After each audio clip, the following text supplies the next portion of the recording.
Salom do'stlar, bugun sizlarga Amazon MGM Studios tomonidan keyingi yilda taqdim etilishi rejalashtirilgan Project Hail Mary filmi haqida qisqacha ma'lumot beramiz.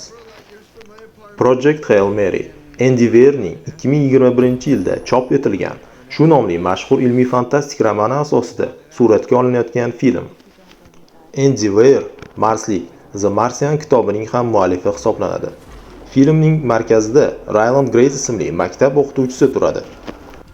U kosmik kemada komada uyg'onadi va qayerdaligi yoki qanday vazifada ekanligini mutlaqo esla olmaydi. Uning ekipaj a'zolari vafot etgandi. Grace asta-sekin yer yuzidagi falokatni va insoniyatni qutqarish uchun oxirgi umid bo'lgan o'zining missiyasini tushuna boshlaydi. Yerning quyoshi astrophage deb nomlangan mikroskopik organizmlar tufayli xiralashib bormoqda. Bu esa butun sayyoradagi hayotni yo'q qilish bilan tahdid solmoqda. Grace Tau Ceti yulduz tizimiga yuborilgan bo'lib, bu yulduz astrophage ta'siridan himoyalangan ko'rinadi. Uning vazifasi ushbu hodisaning sababini topish va insoniyatni qutqarish uchun yechim topishdir. Ushbu qiyin missiyada Ryland Grace kutilmagan holda Rocky ismli o'zga sayyoralik bilan uchrashadi. U ham o'z sayyorasi uchun xuddi shunday muammoga duch keladi. Grace va Rocky birgalikda ishlashadi va bir-birlarini tushunishga harakat qilib, insoniyat va o'zga sayyoraliklar uchun yagona yechim topishga intilishadi.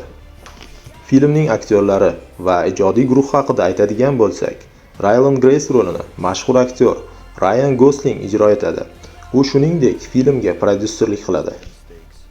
Aktyor haqida qiziqarli faktlarni bilmoqchi bo'lsangiz, u haqida kanalimizga video joylaganmiz.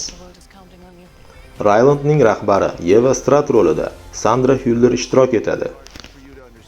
Filmga Phil Lord va Christopher Miller rejissyorlik qiladi.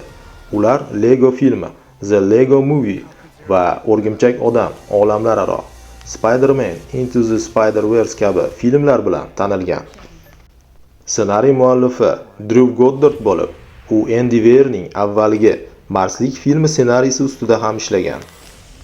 Project Hail Mary filmi 2026-yil 20-martda AQShda Amazon MGM Studios tomonidan chiqarilishi rejalashtirilgan. Xalqaro miqyosda esa Sony Pictures Releasing tomonidan tarqatiladi. Filmga 108 million AQSh dollari atrofida mablag' sarflanganligi ma'lum qilingan. Ushbu film Marslik singari ilmiy aniqlik va qiziqarli syujetni birlashtirgan holda tomoshabinlarga unutilmas kosmik sarguzashtni taqdim etishi kutilmoqda. Do'stlar, film haqida hozircha shular. Qimmatli vaqtingizni ayamay, videoni oxirigacha ko'rganingiz uchun rahmat. Kanalimizga obuna bo'lishni unutmang. Eng qiziqarlilari hali oldinda.